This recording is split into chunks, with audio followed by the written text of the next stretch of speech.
If I could put it out into the universe, the dream would be doing coverage at the Lorcana World Championships at either Disneyland or Disney World, because there is no ultimate dad points that you could get. Right. Then, hey, I got to go with my dad, see him do his job, and we all got to go to Disney World. You know what I mean? Like that, I would be the coolest dad ever. Hello and welcome to episode number 85 of the Hobbies and Happiness podcast, where we talk about the hobby that makes us happy, tabletop gaming. I'm one of your hosts, Dan. And I'm Jim, and today we're talking with not Tannon Grace.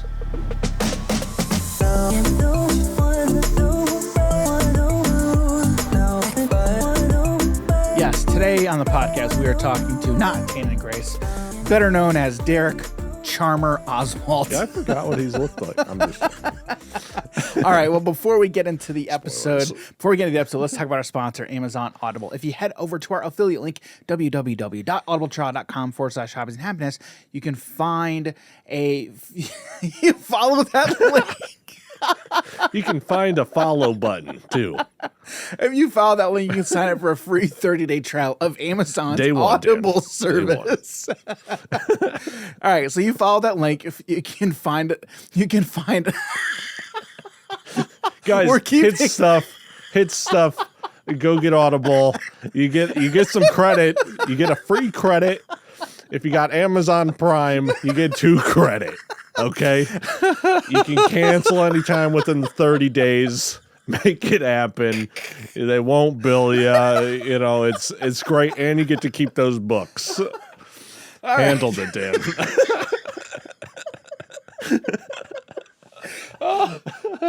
And this is why we have a lot of fun on our podcast, ladies and gentlemen.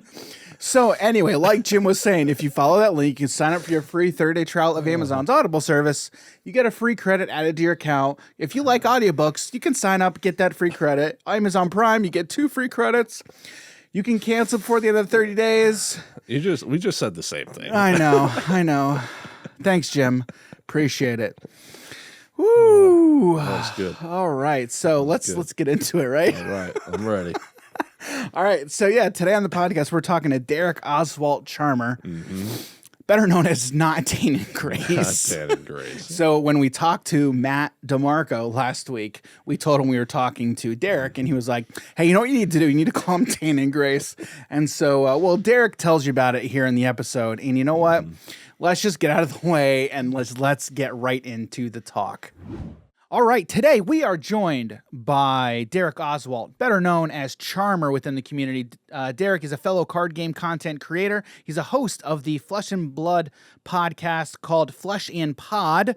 Also, he is a card game and esports caster for games such as Flesh and Blood, Elder Scrolls Legend, Legends of Runeterra, Artifact, and Team Fight Tactics.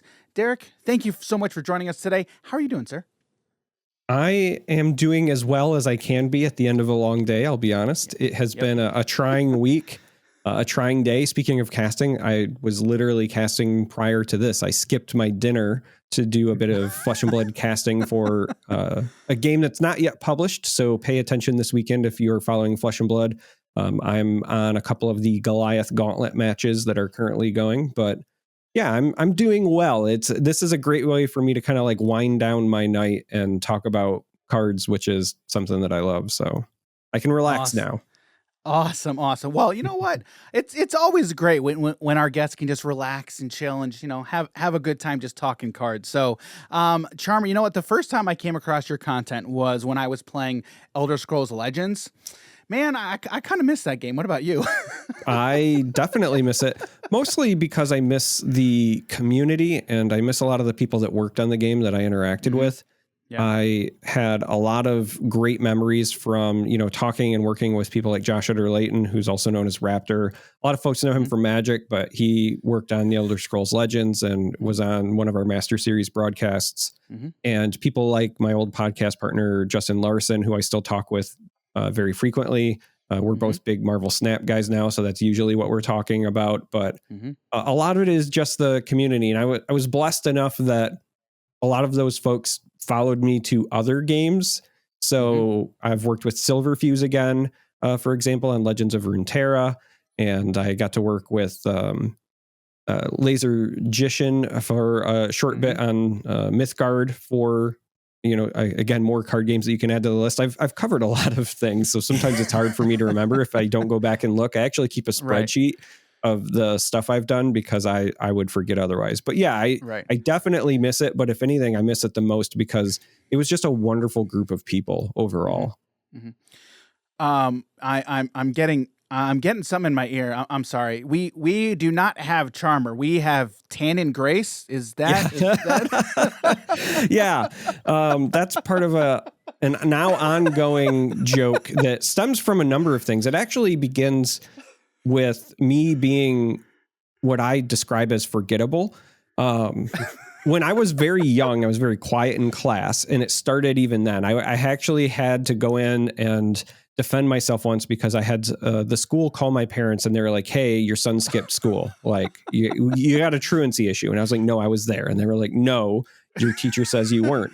And we did this back and forth, and I had to go in with my mom. And the only reason that I was able to even prove that I was there was I had turned in homework that day. Like, I handed it in. But I'm just really quiet, so people forget that I'm there sometimes, which also sounds weird because I do content stuff. But in my personal life, I'm usually pretty quiet. So that started it. And then it started kind of progressing into this thing where I would meet people. And then when I would re-meet them, I'd be like, "Hey, I remember you from such and such." And they're like, "I've never met you in my life." And I'm like, "No, we did." And so I was telling Logan the first time that I met him at a Flesh and Blood event. Logan, by the way, if you're not familiar, he's who I do the Flesh and Pod podcast with. I was telling him this, and he didn't believe me. He was like, "There's no way. You're just down on yourself. There's no way people forget you." And then that night, I had somebody ask me who I was. And this was after I had casted at the event and introduced myself to them, and they didn't know. Then, fast forward to even just this most recent calling event in Indianapolis that Logan and I were at. We're standing next to each other. And Logan and I will just describe it as we don't look alike. I'll put it that way. Somebody walks up. We're standing next to each other, reaches their hand out to shake Logan's hand. And because Logan's wearing a Flesh and Pod jersey, and he goes, "Hey, Charm3r, I just wanted to tell you that I love the podcast." And it was completely unironic. It wasn't part of the joke. And so Logan was like, "That's Charm3r." And so the reason that the Tannon Grace thing popped up is because I've been making these jokes about how nobody knows who I am. And even when they do know me, they get my name wrong. That's the other thing. I've been called Charmander a lot, Charger a lot. One of the developers of Legends of Runeterra, I was at a dinner in LA. I'd went out for a Riot event. And so we were all having dinner together. And somebody said Charm3r across the table. And so Steve leans over and he goes, "I just want you to know that I've known who you are for 2 years between Twitter and content and stuff, but I've always read your name as Chamber." So in his head, I was Chamber for 2 years. So Tannon gets wind of this or whatever, and it's the ongoing joke. And finally at Worlds for Flesh and Blood, somebody approached him and said, "Hey, Charm3r, I loved you on the Realm broadcast." And so he's messaging me on Discord. He's like, "Hey man, somebody just walked up to me and called me Charm3r." And I was like, "You're pulling my leg." He's like, "No, I swear to God." So that's where the Tannon Grace thing comes in, is now we are kind of interchangeable. And even more recently on the Instant Speed podcast done by my good friend, Matt DeMarco, AKA Flake, he did a segment where he asks a guest who had just met me at Indy, right? I mean, that weekend, he asks a guest, "Hey, can you tell me which one is Charm3r?" And he puts up a picture of me and Tannon Grace, and the guy gets it wrong. And it's going to be a recurring thing. We've both sent him some photos. It's going to be a good time. So at this point, I just kind of play into it. So that's the long-winded way of explaining the joke. But I just don't want folks who don't know who Tannon is or don't know the history to not be in on it, because it's actually quite funny. I'm not offended by it. It's happened to me my entire life. You know what that kind of reminds me of, Dan? You know, at the office when they're like, corporate wants you to point out the difference in these two pictures. That was the meme. And that went around They're Twitter the same picture. a few times. Yeah, it's the same picture. No, so we just had Matt on the podcast, and towards the end, I told him that we were going to have you on, and he's like, "Oh, you need to call him Tannon Grace." Yeah. So so if I can find that clip where he asked Jacob, because that who you're referencing was when he talked to Jacob Bertrand, I'll have to see if we can find that Cobra and clip Kai. that. Yep, I'll have to see if I can find that, and we can try and put that in the description for those who haven't seen that. So. It's always a blast. So Darrick, can you let us know, like, how did you get involved and get started with card games? Can you kind of give us your history and your backstory, in the card game and TCG space? Yeah. So the way I got involved with card games just in general was, I learned how to count playing cards. When I was 4 years old, my grandparents used to play euchre a lot. And so they taught me how to count to 10 by letting me keep score. And I was, of course, just happy to be part of the process, enthralled. And so then by the time I was like 5 or 6, they had taught me how to play euchre and blackjack. And I thought you meant other counting cards. Yeah. Well, I mean, I eventually... We'll get there. As somebody who used to play a lot of the Star Wars Decipher TCG, I know how to count cards because I played Jedi training. But anyway, so I started with, traditional 52 card, deck of cards style card games, a lot of poker, things like that. And then when, I don't remember if I was 8 or 9, because I can't remember if it was before or after the birthday, but basically in 1994, I found Magic as a kid. And I played a little bit of it and I liked it, but it didn't really interest me quite yet because I didn't have the same attachment to the intellectual property, because at that age I hadn't read a lot of like high fantasy that you would normally use to get into Magic. And I tried some of the other games at the time as well. Like I played a little bit of Wyvern and whatever. But what really got me to dive into card games was also during the early 90s. There was a card game called Marvel Overpower. Now, a lot of people remember the Versus system, but there was a Marvel Overpower. It was a trading card game. And I had been reading a bunch of comics at that age. So I got into that and I was like, wow, trading card games are kind of cool, because this was kind of pre the Pokemon boom, definitely before Yu-Gi-Oh! At the time. So once I started playing Marvel Overpower, when I would go back, then I would be like, okay, well, I'll give Magic another try. And then it was just all downhill from there. I fell in love with Magic, and then I fell in love with pretty much every other card game that's come out. When I think about the number of card games I've played, especially in those, late 90s, early aughts, when it felt like there was a new game coming out every week, it's kind of astronomical. I played all the Decipher stuff. So like Star Trek, Star Wars, Lord of the Rings. Lord of the Rings has a very special place in my heart. But I played a bunch of the weird ones too. I was playing, was it like Mech Warrior, and there was an Alien versus Predator card game that I actually really liked that was like location based, and each faction had different win conditions. And there was Harry Potter, Pokemon. Actually, I think some people forget Harry Potter even had a card game, but they did. Games like The Spoils. Like I said, I mentioned playing Wyvern, before they were essentially given hush money to never pretend like they ever existed. But I also played games like Rage, the werewolf game where you have like a group of werewolves that battle each other. I mean, like I said, you can think of it, and I probably tried it, Dragon Ball Z, etc. And I just, every time, if it was a card game or it was a strategy game. So the other games that I fell in love with were anything tabletop tactical. So Mage Knight, I was really big into Hero Clicks for a bit. All of that stuff. It was just right up my alley, and I've just continued to do it ever since, really. So do you still play Magic then? I do, but very casually. I actually don't own any Magic cards.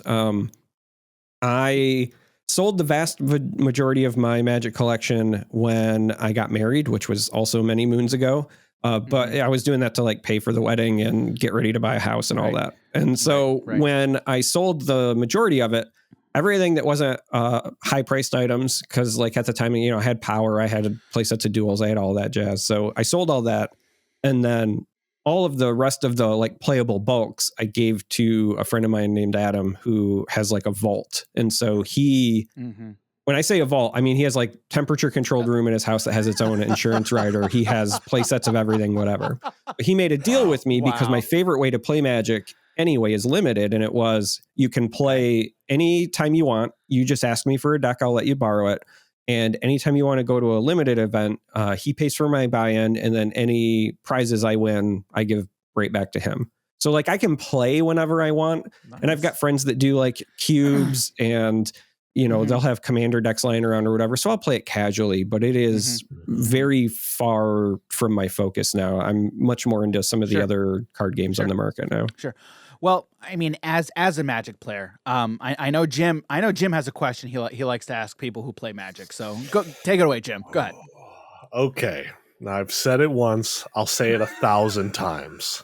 Depending on how you answer this will dictate the rest of the conversation. Okay? Sure. So when playing Magic, what was your favorite color, either single or duo, or we can even go triple? So this is an interesting answer. I've played Magic for so long that it has changed depending on my age.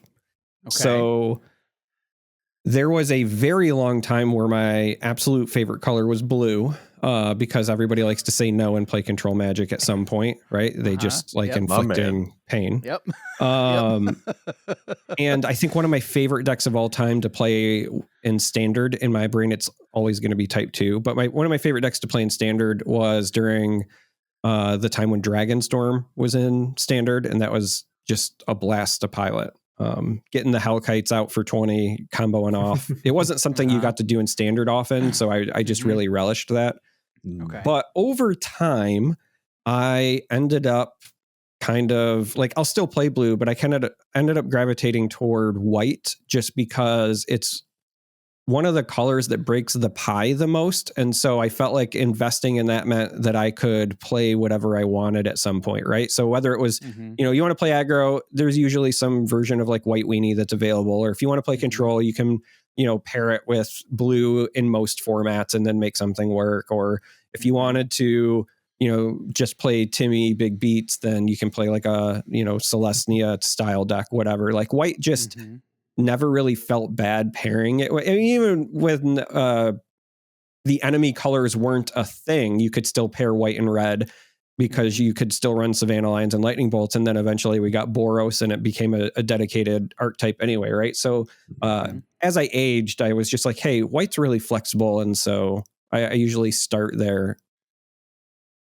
I like that answer. That's a good answer. I was going to say, is that an acceptable answer to you, Jim? Honestly, that has been the best answer so far, Dan. I agree. Yeah, it He's definitely like, has. I have been here so long. My answer has evolved just like this game.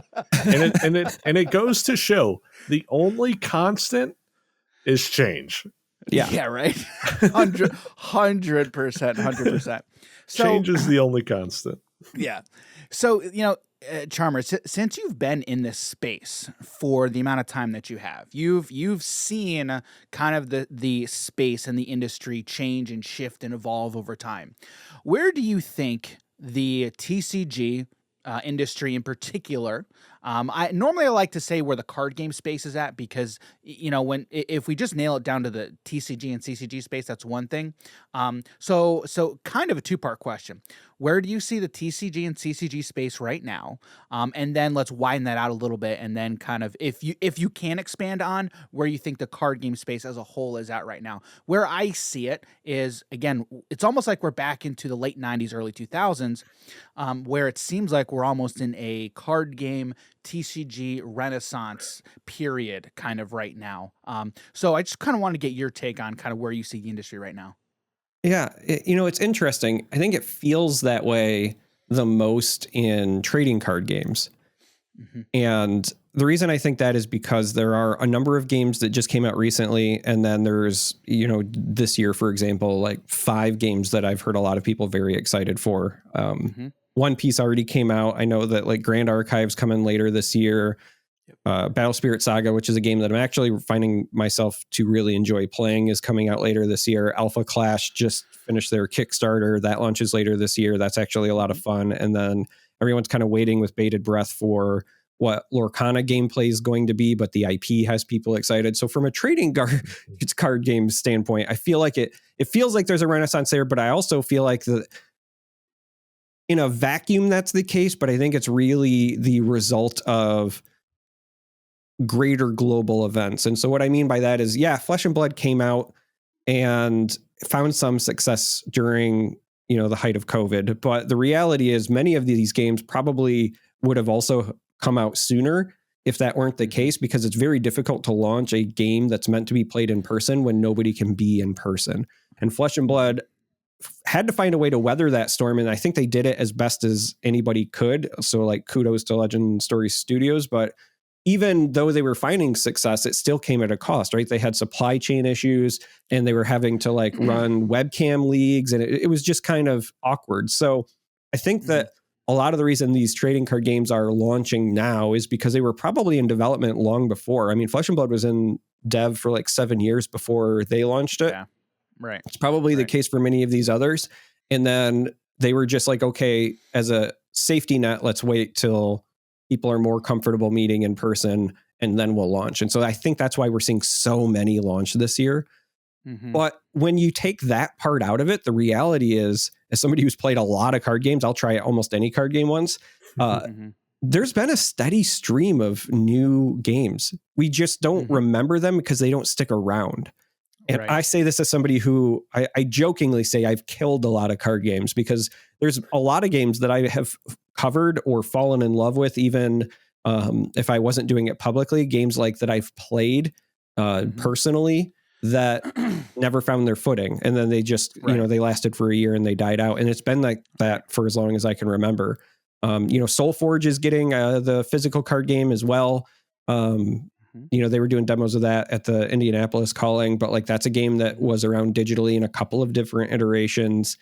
And, I think about games like Artifact, that I covered, and, it was a big bust ultimately for a number of reasons. I could talk for hours on that, but like that was around, and Mythgard was around, and the Elder Scrolls Legends. And so like everybody remembers Hearthstone, but there's even ones that had like small impacts. Like there was a game called Shardbound that was a hybrid between like a tactical board-based game that was also played with cards, and you built a deck, and I actually really enjoyed that, but that never made it out of dev.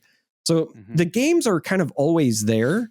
I think that it feels like a renaissance because we're getting a lot in the physical space all at once, but also something that's happening now that has not happened in the past or didn't happen often in the past is that we're finding more games that have success now. Yeah. So a lot of the games that I'm thinking of when I say like, hey, the games have always been there, they're just not around now. Whereas card games like Flesh and Blood are actually finding success, and Battle Spirits is getting this kind of like relaunch as Battle Spirit Saga after 14 years, and it's going to have a lot of money behind it. And so it's starting to do well, and Lorcana is expected to do well. But even outside of those, digitally, right? Like Legends of Runeterra, it's not doing Hearthstone numbers, but it's not hurting either, right? So where in the past, we've always had card games, but they just didn't always make it. Now we're actually finding some that, even if they're not the next Magic or the next Hearthstone, they're getting enough of a foothold and enough of a player base where they can survive. And so that feels new because that hasn't happened in a while. Right. Do you think, what do you think is the main, and like with all these card games that you mentioned, it seems like the ones that have gone the way of the dodo bird, have fallen away for one reason or another. It's not like it's a consistent reason why they die. So instead of asking why don't card games stick around, I think a better question and a better conversation to have is, how and why do games find success? What is it that makes a card game stick around? Like with all the ones that you were talking about that, there's a lot of people excited for this year, right? What do you think each of them needs to do to find success and find long-term success, right? Because I think success, especially in this space, is going to be defined in the long term, not in the short term. Like you can have a great first year, even a great second year, but if by year 3 you're dead, then do we consider that a success? I don't think anybody would consider that a success. So I'm curious, what do you think these games need to do or to have in order for them to stand the, quote, test of time, for lack of a better phrase? So This is a very easy question to answer, but the answer in and of itself is complicated because let me just start by saying if making a card game that was successful was easy, then a lot of people would have done it by now, right? It's and that's what they tried to do. And they tried to do that in the 90s. Yeah. I mean, listen, there's even now, right? Like there's a lot of card game players that because they're good at a game, they think that they would be good at making a game. And, you know, they pony up with the law offices of Dunning and Kruger and they think that they can make it work, but they can't, you know? And so I could make a great game. Okay. Yeah. I mean, everybody can make a great game, but the reality is in order to succeed, there are a number of things that have to go well. And sometimes they conflict with each other. And I honestly think that that is what the biggest hurdle for card games is. So what I mean by that is that sometimes the things that are best for your game are not necessarily what's best for business. And in order to succeed, you have to be good at both. Your game has to be designed well. It has to be easy to learn, hard to master. Your game has to find a way to put a carrot in front of players. So whether that means through the card acquisition model, whether that means, you know, you have a robust organized play system, whether that means giving them a slow drip of content as opposed to big expansions, whatever it is, you have to give players a reason to come back and still feel regularly engaged. But sometimes those things are also not the best for your business model. So you have to find a good way to run the business so you can keep things afloat. And that doesn't mean, by the way, that it has to be greedy. You don't have to be, you know, no offense to anybody listening, but you don't have to be Hasbro. You can be good at business and successful at business, but still, you know, find ways to treat your audience well. And then as far as the actual game design itself goes, beyond even just being like, you know, easy to learn, hard to master, you have to ensure as a game you have great ways to onboard players. So that means usually more than one format, something for veterans, something for newer players. You know, they're not there yet, but I love what Flesh and Blood is going to test the waters with eventually this PvE mode, because there are some people who, when I played the Elder Scrolls Legends, for example, and I would talk to the folks at Bethesda, they would say, hey, we have some players that play almost daily, but they only do the PvE stuff, right? So like, I know there's a market for that. So any ways that you can engage players and get them into your ecosystem and then retain them. So it's not just onboarding, but it's also retention, right? So that's the carrot. You have to get people to try it, have the game be good enough for them to resonate with it, and then want to stay with it. And the resonate with it is important. So this is the other challenge when it comes to design, is that card games, when it comes to like trading card games, traditionally the ones that do well are the ones that reward players through agency, but also through expression. So what I mean by that is that you'll have players that are like, I am a control player, I am a combo player, I am an aggro player. And so you have to give them ways to play the game and allow them to express who they are as a card game player, because we have been conditioned to kind of have that. And even if those archetypes don't necessarily fit your card game design, like I'm a firm believer that I don't think like aggro and control fit Flesh and Blood, for example. I like to describe that game as you're either proactive, reactive, or you're dynamic, you're flexible. But you still have to give ways for players to find their niche, whether that's like, I want to block all day, or I want to swing 7 times in a turn. Let them have different ways to experience the game and express themselves. And then again, with Flesh and Blood, or you're now seeing it with Magic, they've realized how important it is with Commander. Give yourselves characters that you can identify with in the game as well. So these hero-centric formats, I think, are going to have the most success. I'm kind of curious to see how this is going to work with Lorcana, because obviously it's a very well-known intellectual property. But if they don't have some sort of hero-centric format, right? Because people love to be, you know, I'm a Mickey main. You know, in Flesh and Blood, it's like, hey, I'm a Dash main and I own all the Dash stuff. And then even with Magic, you're like, hey, I'm an Arcanus player, or I'm a Niv Mizzet player, right? Like these are my commander decks that I resonate with. And I think that the more ways you give players the ability to express themselves, the more likely they are to engage with your game. So, you know, I mentioned Alpha Clash. I see the Alpha Clash hat in the background there. I'm actually a little bit envious of that, Jim, not gonna lie. Mine's a game that I think mine's over there somewhere. Yeah, that's a game that we had Ridge on. It's not, necessarily a well-known intellectual property at the moment, but I think that they understood the importance of doing something, character-centric, right? So I think that of the underdogs for this year, that's one of the ones that I think has long-term potential. So you have to do all of those things with the design side, and then you also have to run a business. And so a lot of games like to throw prize money up at the beginning to draw in the competitive players. And that's great. But then if they don't make their like immediate ROI, the prize money drops in year 2 and players will take that, whether it's true or not, they will take that as a sign the game is dying, and then you will have them abandon it. Right.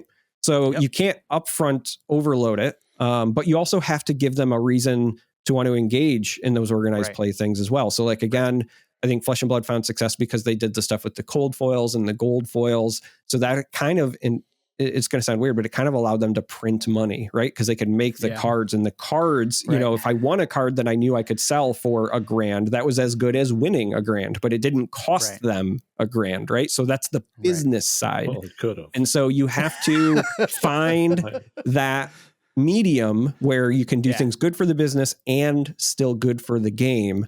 And that's the hard part, because they are not necessarily in line with each other. That's my again, I told you it was going to be like a complicated answer, but it's not an easy question to approach, in my opinion, because there are so many that have failed, and it's not because all those people were bad. Like the only time that I think of a game that failed for reasons that weren't game related, I think of the old Decipher debacle, where it's executive embezzlement and mismanagement. But like outside of that, that's a rarity in this space.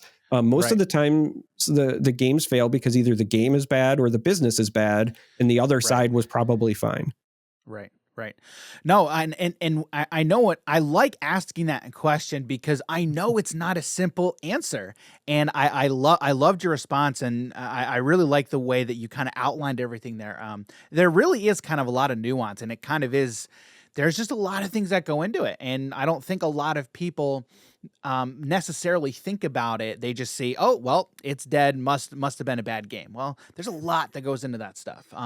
So you go ahead, Jim. He's given us so much wisdom with these answers. I'm an old man who's played a lot. And I'm just like, man, I'm having a problem in life. I think I'm going to ask that question next. What could help me in my next point of life? And be like, hopefully I get an answer here. I got you. I can help. So you mentioned Alpha Clash a little bit. We had Ridge Kiley, the creator of Alpha Clash, on our podcast a few episodes ago. Alpha Clash looks really, really fun, and I think the way he approached the design of that game was spot on. So I'm very interested to see how that game performs, particularly in year 1, and then after that, because I think he's definitely onto something, for sure. So you talked about Lorcana. I didn't bring up Lorcana, Jim. He brought up Lorcana, not me. He did. Okay. All right. So we're gonna definitely continue. Not in your notes. I know it's not in your notes. I see it right here, Dan. I see it. Dang it. He noticed it. All right. So Charm3r, what is it that has you particularly excited about Disney Lorcana?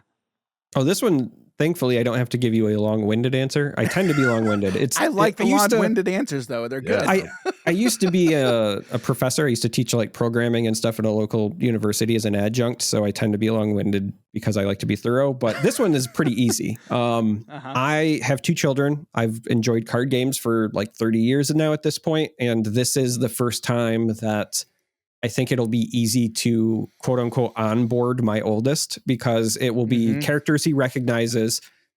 Because this is, Disney and whatever, I'm assuming that the game mechanics will be simple enough to teach him. Like, he's shown interest in Magic, and he says like, I want to either learn Flesh and Blood or Pokemon or whatever, but I was kind of waiting for the right entry point. I think that this is going to be a good one. So a lot of it is just strong desire to play with my kids with recognizable characters and cards.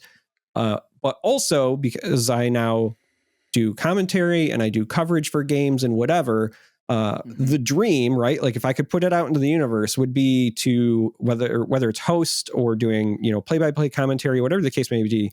The dream would be able to be doing coverage at like the Lorcana World Championships at either Disneyland or Disney World, because there is no like ultimate dad points that you could get, right. Then, hey, I got to go with my dad, see him do his job, and we all got to go to Disney World. You know what I mean? Like that would be, I would be the coolest dad ever at that point. So I've been talking to my wife about Lorcana, and she's like, "Oh, so they're gonna send you guys and content creators out to Disney World, like for these tournaments and stuff, and we can all go to Disney, right? Right? So yeah. All right. So in your also, I'm in the same boat because my kids, I've got 2 kids as well. And, I've kind of been waiting. I'm like, my son is a Pokemon fan. So I'm like, all right, before Lorcana came around, I'm like, all right, I'm going to have to wait and see when I think the time is right to get him into playing Pokemon. But then when Lorcana's announced, I'm like, all right, this is even an easier sell for my kids. So absolutely. In your mind, what is one thing that you absolutely want to see out of Disney Lorcana, whether that is like a game mechanic, something specific you want to see from Ravensburger, or even the community as a whole? Was the one thing that you absolutely want to see come from the game?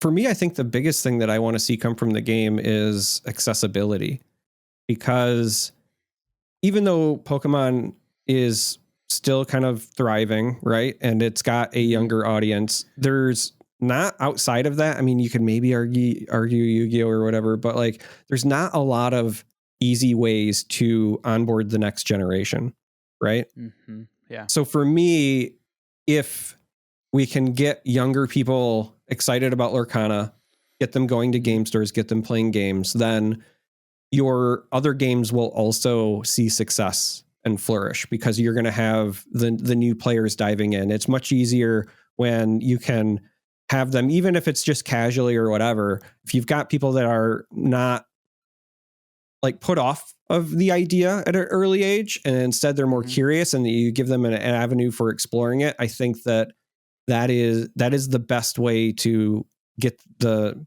Zoomers or whatever they are, Gen Alpha, to play card games, because like that's the reality is that you go to events, or at least for the games that I've been going to events for lately, it's not uncommon to see some younger folks, but it is overwhelmingly folks in their 20s and 30s, and some 40s as well, right? So that's what I want. I want to see this as an avenue for a younger generation of card game players. All right. Follow up. How do you think Ravensburger should go about doing that? What do you think is a good roadmap to accomplish that? I think that they need to really put a strong emphasis on local play and be very generous with participation rewards early. So if you think about a comparison, right? Flesh and Blood, your local play is like Armory's Magic. It's like Friday Night Magic, whatever. There's oftentimes stuff that's for the winners, but I really like the idea of Lorcana doing something early where maybe they do still give something for the winners, but they always make sure that you get a participation foil or something.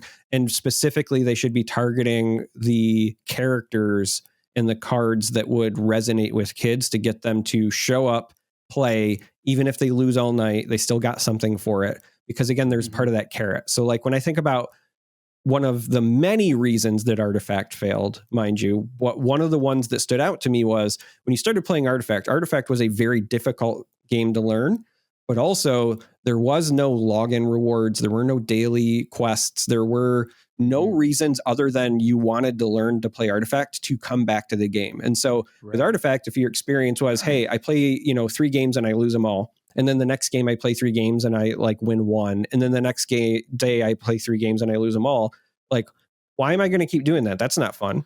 So I think that if you're trying to attract a younger audience, I think also like age brackets at some point, like kind of how Pokemon does it, would be a great way to approach it, but you have to have the player base to support that first. But I think that is a part of the plan, but I just want to see a strong emphasis on get people to bring their kids to a local store. And even more so in these early stages, like run what I would call parent promos, right? Like bring your kid, you both get a participation thing so that they walk out with something cool that they can, show to their friends or whatever. And then you still have the excuse to like take your kid and be a part of it. I even think you could play into it again, talking about characters, right? Like do father son stuff, do like a Mufasa Simba promo set, right? Mm-hmm. Parents get the Mufasa, kids get the Simba, stuff like that. Does it have to be your kid, or can it be someone else's kid that you bring with? Well, listen, I don't judge, but you get the point, right? Like I think that this is the important piece: is that you want to not just target the card game players, right? But like the other piece of it is how do you get kids to ask their parents to come in and have the parents be okay with it. Now, this is already an intellectual property, that I think opens up to that, right? Because, your kid says, hey, I want to play the Disney game. Okay, sure, that's fine. It's Disney. It's not like, when I was young and I was trying to convince my parents to let me buy Magic cards, my father, for example, had a real problem because back then Unholy Strength had a big pentagram in the background. And so like we had to have the talk about like, are you learning Satanism? So like, it's always Unholy Strength. It's always Unholy Strength. I think it is a big difference because like us growing up with these card games, like our parents didn't know anything about this stuff. But it's now like, for your guys' kids growing up, they want to get into card games. And you're like, yeah, I've been looking at this game for the last year when it was on Kickstarter. It's like, sure, let's get into it. It's like a completely different thing. It is, but it isn't, right? Like, I think that's important. Mm-hmm. But what I think about the most here is that you still also have to target the households that don't have any card game players in it. Right. I think Disney has the reach with their IP to do that. And so now it becomes the like, how do you make it worth the parents' time to bring their kids, and how do you make the kids still feel like they had a good time? And so I think emphasis on local play, especially, targeting shops that are very kind, family friendly, accessible, right? The right environment. And then you cultivate that. And like I said, you just go really heavy with the participation stuff early on, in my mind. Mm-hmm. Mm-hmm. How important do you think these large prize pool tournaments are, specifically talking about Lorcana, but also other TCGs, because it seems like with a lot of new card games that come out, in particular TCGs, they, like you had mentioned, they run these large prize pool tournaments, and then, either players expect that the next one's going to be a large prize pool, and then they don't, it's not a large prize pool, and then they think the game's dying. Do you think that these types of tournaments are even that important anymore, or not so much? Because in my mind, that's really not going to do much to the long-term success or health of a game. It's only going to introduce a negative, especially in that short term. But where do you see these types of tournaments playing in these types of games? So this is again kind of a complicated answer, but it depends on the game, and it depends on what your long-term goals for the game are.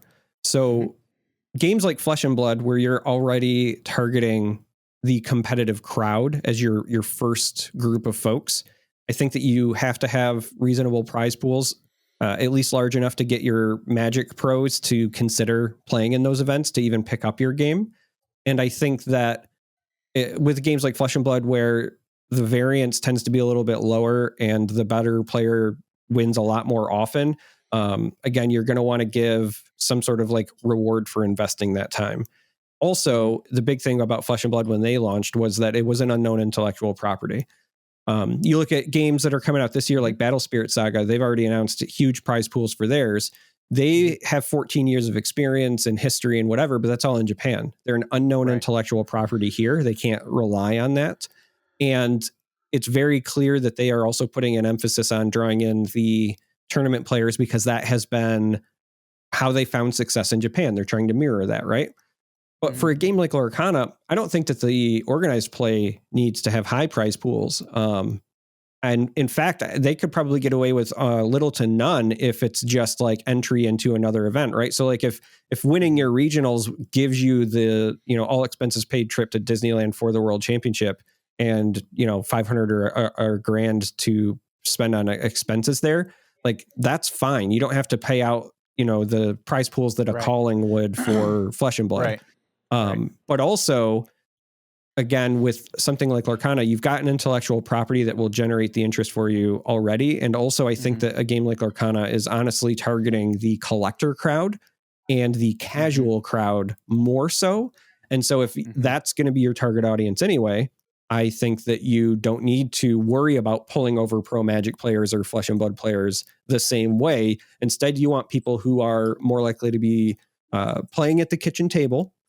And then as far as like the collector side goes, you want people that are the Disney adults that are willing to spend, a grand on D23 promos. So I think that that's a different scenario for them. I think it always just kind of depends on the game. Like, what is it that you're trying to get out of your game? And then you go from there.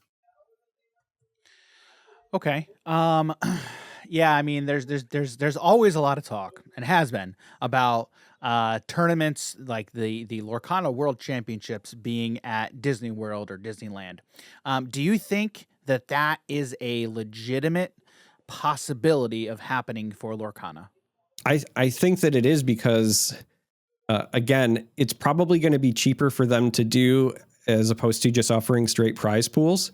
But it also does what I think this game is meant to do, which is get people introduced into the Disney ecosystem, right? You get people playing the Disney card game, then you send them to Disney World. And then maybe if like that's their first time ever going, maybe now they're planning on coming back next year because they got to experience it, even if they don't, win an event or whatever.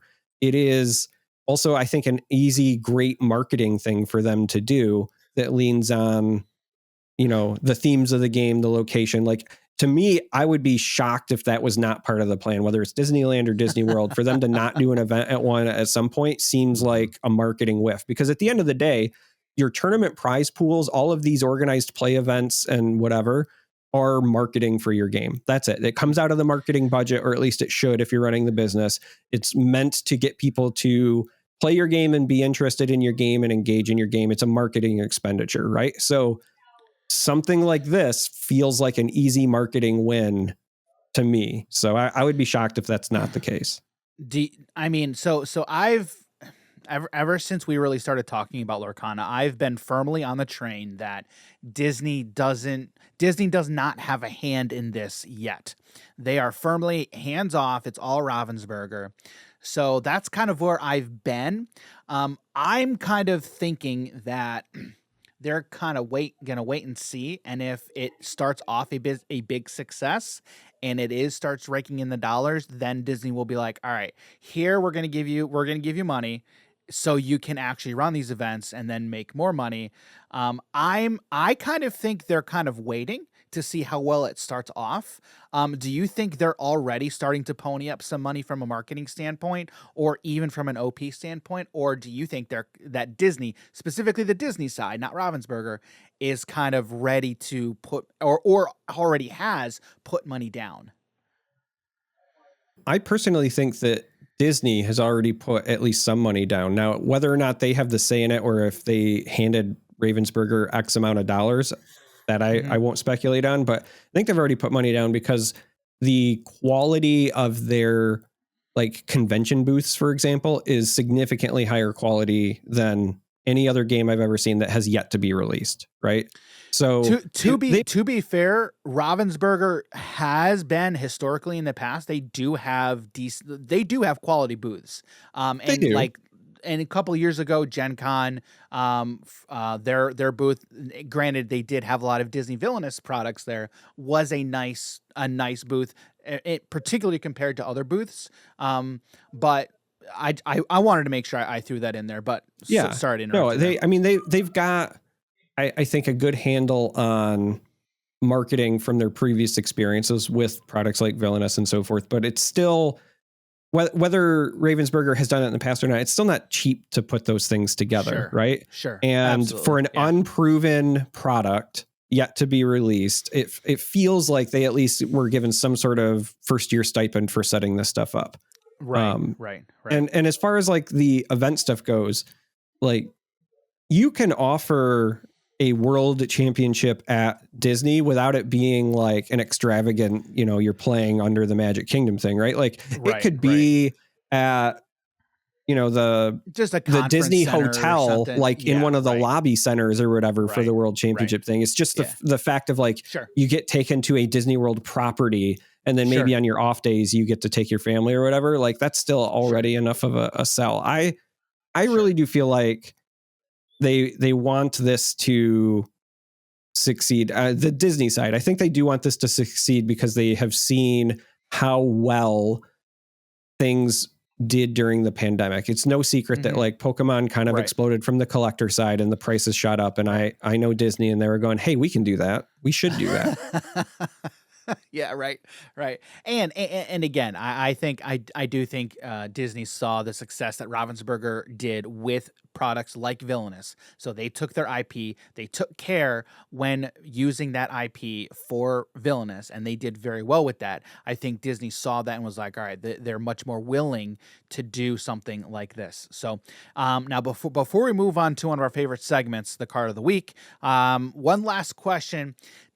Relating to Lorcana, do you think that, because again, we've seen many card games come and go, many have come and gone quickly thereafter. Do you think Disney Lorcana will be around for the long haul and will be considered a success after 5 years and 10 years? What do you think? Oh, this is very tough to answer right now because I have seen no gameplay. Yep. Like that's the actual answer. If we're going like based on entirely on IP or whatever, like you would say, sure, it's a slam dunk. But, I've seen games with very strong intellectual properties like, the Elder Scrolls Legends. Elder Scrolls is a beloved franchise. Artifact was coming from the Dota background. At the time, Valve could do no wrong. Dota was beloved. Everybody knows the game. Everybody's talking about that game. So intellectual property matters, but it is not enough on its own. And I have not seen any gameplay. And so I would say if the gameplay meets the minimum requirement of being easy to learn, hard to master, and specifically is accessible to younger audiences, I think that they will at least be successful for the first 5 years. 10 years, it's really hard to make it 10 years in the card game space. But I would say if they can hit those two minimal benchmarks, they will be successful for the first 5 years. But it is difficult to say until I've seen some gameplay. Yep. It definitely is. And I appreciate it when there's folks who approach it from that standpoint. I mean, we're all excited, like everybody's excited. But I'm typically the person who's, for lack of a better term, pulling everybody around me down, saying, hang on. I know we're all excited, but let's be patient. We got to wait and see what's to come because we don't know. Diamond hands, Dan. Right, to the moon. So, all right. Well, with that, we're going to move on. We're going to move on to our favorite segment. And I'm excited. I'm excited for this card. Jim, I know what this card is. Jim, I don't, you probably don't know what it is, but Darrick, can you tell us what is this week's card of the week?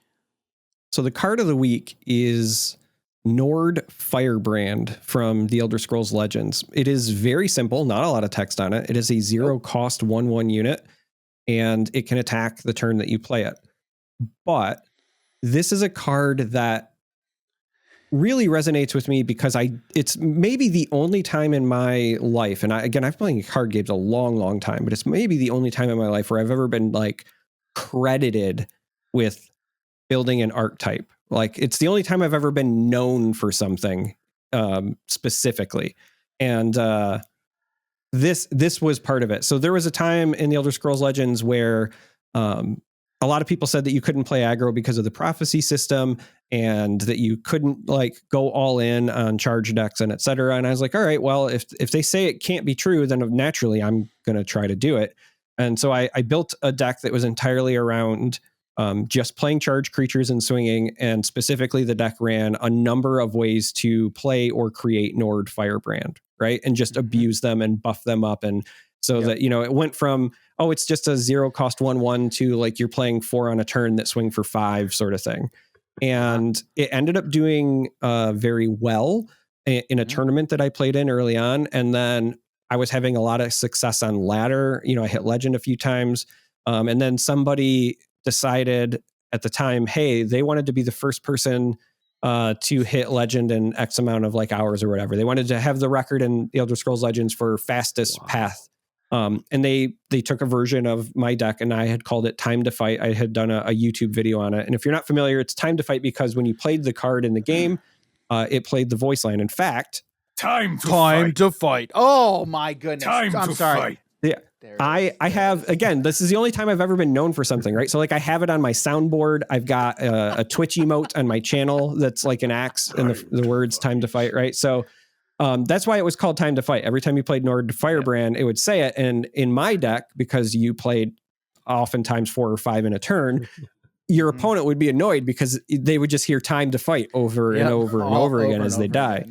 So anyway, this other gentleman took my deck and he ended up like smashing the record on fastest trip to legend. I don't think anybody ever ended up beating it because the games are very fast and it was an efficient deck. And so this, it was very hard for me to pick a card of the week because I have a lot of times, had favorites from different games, different genres, whatever. But this is, this has a special one for me. Right. Who took that deck to legend the fastest? Who was it? Oh, you're going to ask me that, aren't you? I can picture his face, but I cannot remember his name. I would have to look it up. He's got a forgettable name, huh? No. I have a forgettable name. So you got I can so picture his mad face of for everyone sure, forgetting you. You refuse to remember this guy. Wow, man. Okay. I think I know who it is, but I can't remember the name. The name escapes me. Oh my word! It's gonna kill me. We'll figure it out. Yeah, I did not know you were gonna do the sound. By the way, I totally messed that up. But my bad. No, you're fine. Like, why would you think that I have it ready to go? I have a few things on my soundboard ready to go that I'm like relatively known for, but that's one of them. I have that sound effect almost always on hand. And then that's great. There's like this old documentary or news clip where this dude's talking about working in a salt mine. And so I would often play that on different broadcasts. And so now I have that on my soundboard, and I've got the long version. And then I also have the short one where he just says salt is a way of life. So like that's another running thing, but that card kind of reminds me of Patches, along with the sound he makes as well. Well, pre-nerf is what I should say. Patches from Hearthstone, where he's like, I'm in charge. And he comes out of the deck when you play another pirate. He's just like, get in there.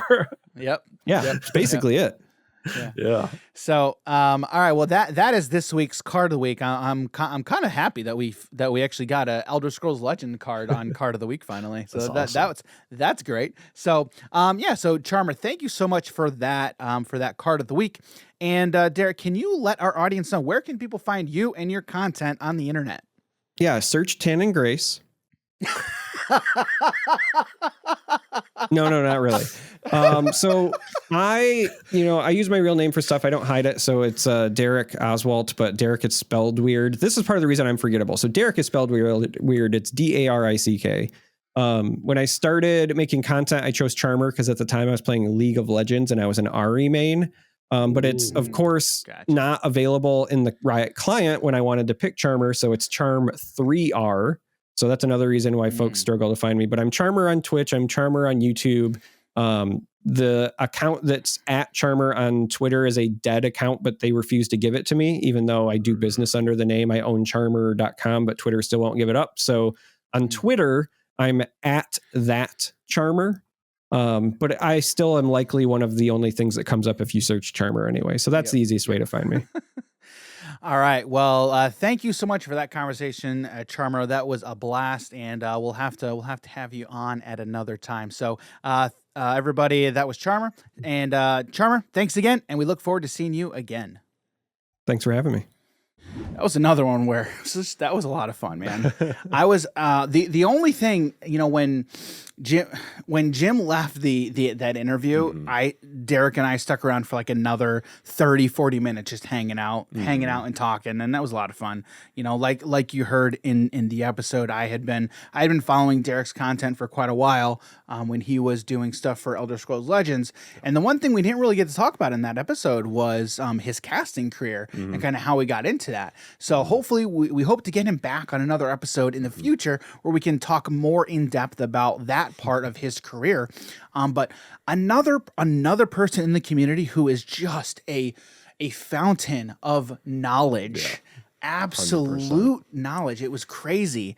And my favorite also is finding these people who've been playing Magic for a while and asking them what their favorite color combinations are. That was a great answer. That was the best answer that we've had. Best answer. 100% the best you could answer. even give to really a lot of questions. Not true. Even that question. That is true. That's true. I have evolved as a person. Yeah.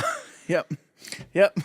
Wow. Yep. But even the answer of like what the color and then just how it pairs with everything else. I'm really just glad that he didn't say green. I know you are. What if I evolve into a person that like green? Then I have what has happened? No. I don't change, man. I'm a basic Pokemon, okay? There's no evolving. There's no evolving. There's no stage 1, no stage 2. We're just basic. We're just basic, yeah. All right. Well, with that, Jim, where can people find you on the internet? Your basic Pokemon self on the internet. Yeah. So you guys can follow me on Twitter, Twitch, and Instagram. I almost messed it up. Yep. Twitter, Twitch, and Instagram at Jim Morgan HN. You almost pulled a Dan and like messed it up. Pulled a Dan. You guys can find me on Twitter at _DG Campbell and on Instagram at Daniel.G.Campbell. Twitter is _DG Campbell. Pretty sure I said that, but I don't know. I probably messed up again. If you head over to our website, www.hobbiesandhappiness.com, you can find links to all of our social content for Hobbies and Happiness there. You can find links to our YouTube. Pretty much everything is stored there, and it'll get you where you need to go to find Hobbies and Happiness content on the internet. Well, that's what we got for you this week. Thank you so much for joining us, and we're looking forward to more people that we get to talk to on this podcast. So thanks everybody for being here. We'll catch you in the next episode. See you, everybody. Take care.